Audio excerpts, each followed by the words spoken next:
students, welcome back to another one of our video lessons. So today we're going to continue with quadrilaterals.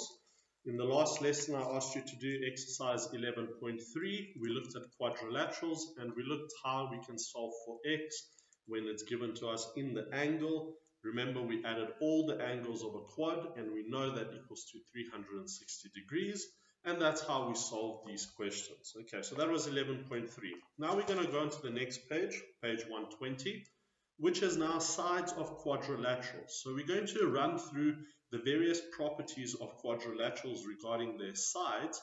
And then we're going to look at the worked example, and I'll show you how you can do exercise 11.4. We're going to identify the quadrilaterals from the information given on the picture. And remember, guys, these are always not drawn according to scale. That's the whole point. You need to figure it out from the information given rather than looking at it visually and telling me, oh, it's a rhombus or a square or whatever it might be. Okay. Right, so it says sides of quadrilaterals. If we only use the angles to classify quadrilaterals, we cannot distinguish between parallelograms and rhombuses, or between rectangles and squares. Why do they say that? Well, because both square and a rectangle have a 90-degree angle. So if we find a particular shape which gives us 90-degree angles everywhere, we need to judge whether it's a square or a rectangle based on its sides. Okay, the same thing goes for a rhombus and a parallelogram. So we also need to look at the sides of quadrilaterals. In diagrams, parallel lines are marked with arrows. Lines that are marked with the same number of arrows are parallel to each other.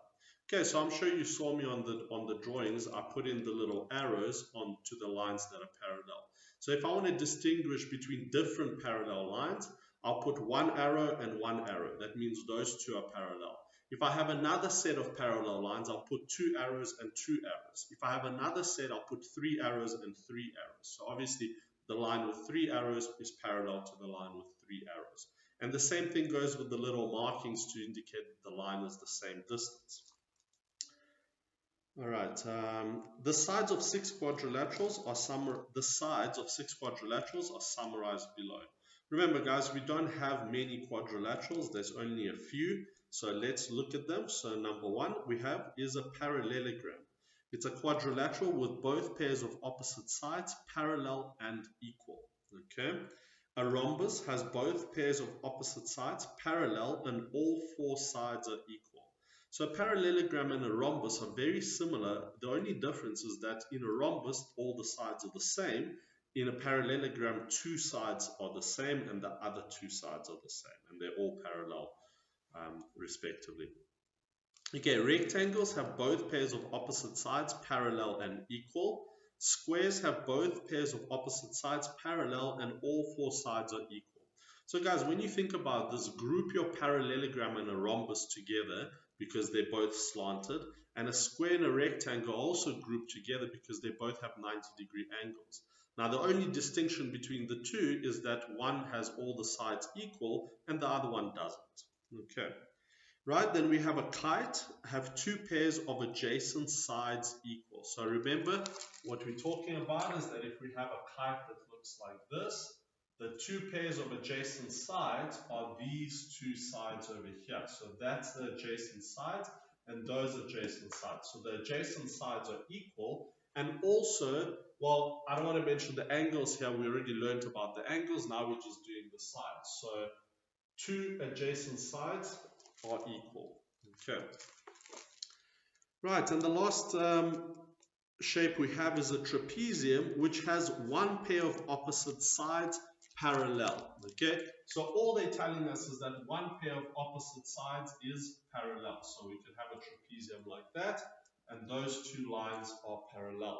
Okay, now remember we could have also an isosceles trapezium, and that happens if this line is the same distance as that line. Okay, so now that's an isosceles trapezium. If these lines are not equal, then it's not an isosceles trapezium, it's just a trapezium. Okay. All right, guys, so those are the properties of our different shapes. Let's now look at the worked examples. So it says, classify these quadrilaterals based on the markings shown on each sketch. The sketches are not drawn according to scale. Give reasons for your answer. Okay, so let me draw the first diagram.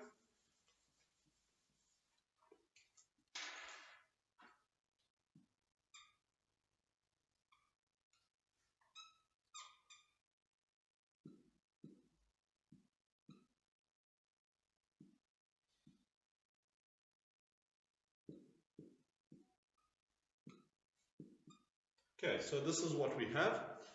It's a quadrilateral ABCD. The only info that we have is that this line is parallel to that line. This line is parallel to that line. That's it. They haven't told us anything about any angle. Okay, so what could this be? Okay, well, this could be a square. It could be a rhombus. It could be a parallelogram. It could be a rectangle, right? But if we are not given a 90-degree angle, we cannot assume that it might be a 90-degree angle. If we are not given, then it's not, okay? Or it might be, but we don't know. So we can't make that leap of judgment. So from this, I would eliminate all our possibilities for square and a rectangle because they weren't given. It might be a square or rectangle, but I would say this could either be a rhombus or a parallelogram, okay, because they also didn't tell us anything about the sides. Now, if we think about a rhombus has to have all the sides equal to each other, okay? But again, we were not given that information, so we cannot assume that it's a rhombus. The only thing we can assume is that this is a parallelogram, okay? Two sides are parallel. If they give us more information, then we can give it a better classification. But the best that we can do here is say that this is a parallelogram. Okay, let's see what they say. ABCD is a parallelogram. Great. Guys, remember, if there's not enough info, you cannot conclude that it is something. Okay, so if this is the only info we have, the best description we could give it is a parallelogram. Okay. Right, let's look at the next one. So the next one says, or rather let me draw it.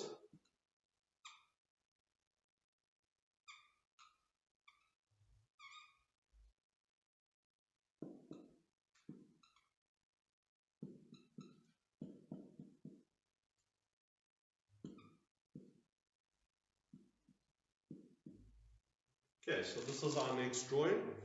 Right, from the info that's given, what we can see is that opposite sides are not equal. Okay, so opposite sides are not equal. Look at all your quadrilaterals on page 120 on the top side. Now, most of them, so parallelogram, a rhombus, a rectangle, and a square have opposite sides equal. So it can't be any one of those because our opposite sides are not equal. So it could either be a kite or a trapezium. Remember, for a trapezium, we need one pair of opposite sides to be parallel. Here, they didn't give us any parallel lines, okay? So we cannot conclude it's a trapezium. But two pairs of adjacent sides equal, that we can conclude is a kite because those properties fit a kite and they don't fit any other shape. Okay, so we'll say this is a kite. Okay. Right, guys, when you say this thing, the particular shape is what it is, you need to tell me why you're saying that. Like, what is the reason? How can you conclude? So here, I can conclude that two pairs of adjacent sides, or rather, opposite adjacent sides are equal. So you've got to say that, well, opposite adjacent sides are equal, DG equals GF, and DE equals EF. Therefore, this is a kite. Okay, don't just say it's a kite. Okay, you have to back it up. Right, let's look at the next question.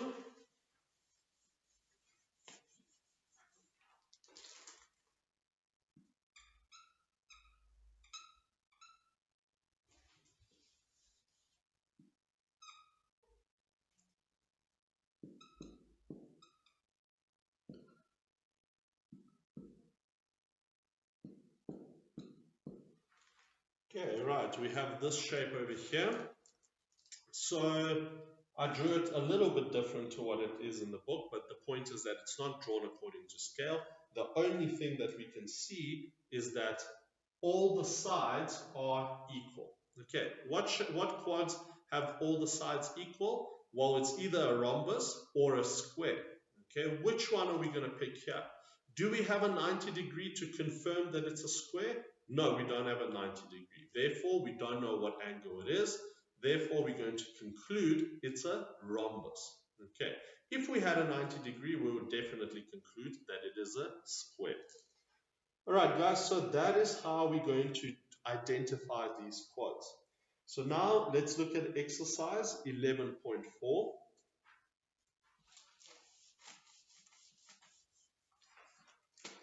Right, so 11.4 says, classify these quadrilaterals based on the marking shown on each sketch. The sketches are not drawn according to scale.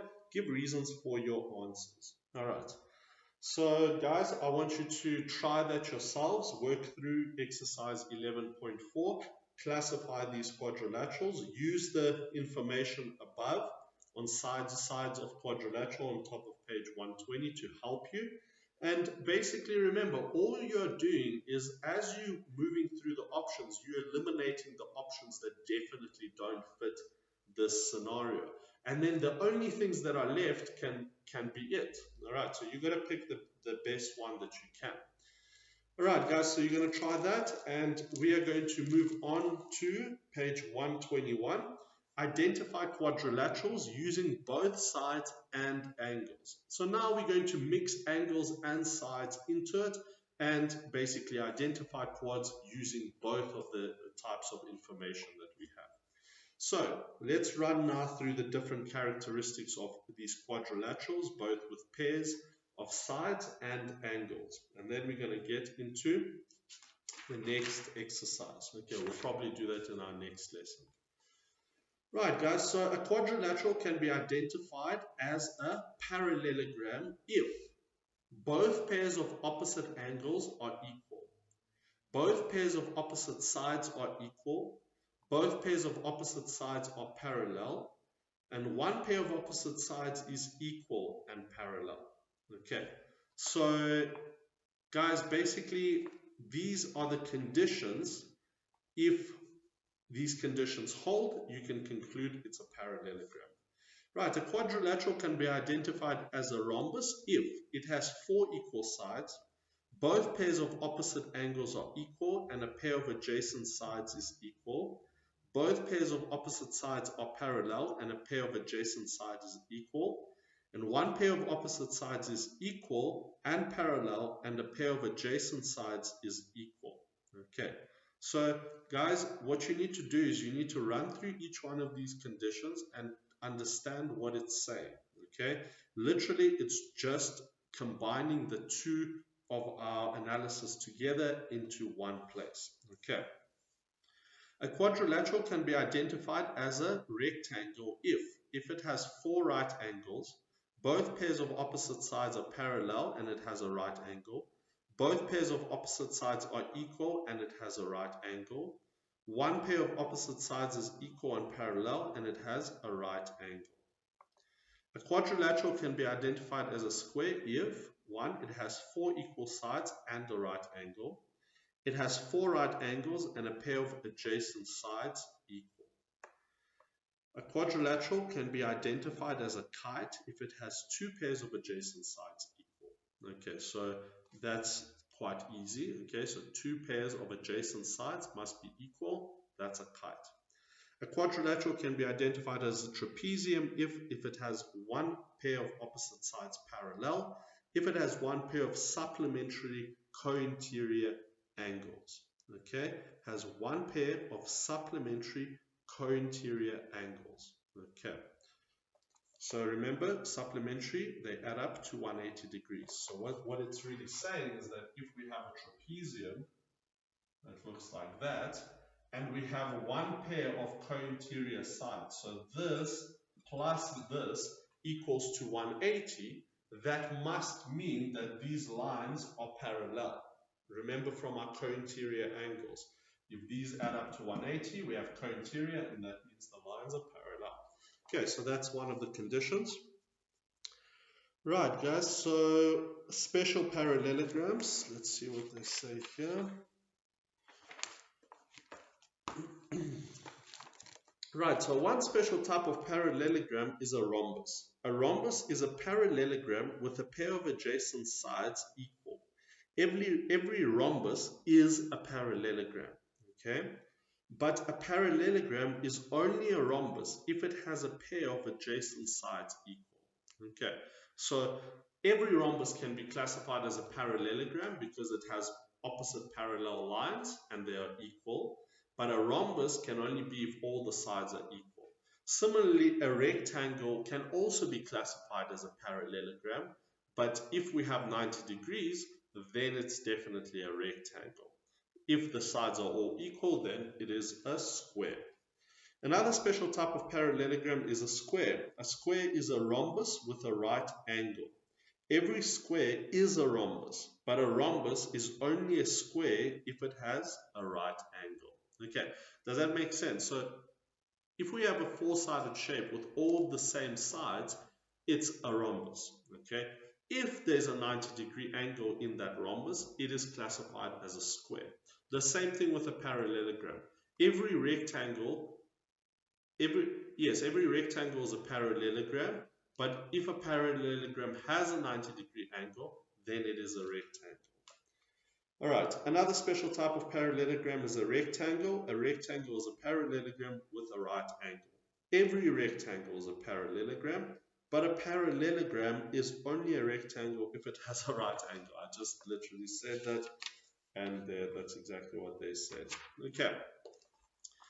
When you classify a quadrilateral, you must consider everything that you know about its sides and angles. Okay, so you cannot omit a piece of information because it doesn't fit your classifications. You have to look at every piece of information and see what you are missing. All right, guys, I'm going to stop here. I'm going to continue with the worked example on page 122 in our next lesson and exercise 11.5. And then we're going to get into congruency and similarity between triangles. Okay, so guys, for this lesson, what I want you to do is exercise 11.4, and we'll continue in the next lesson. Cool, guys, thank you very much. I hope you enjoyed the lesson, and I'll see you next time.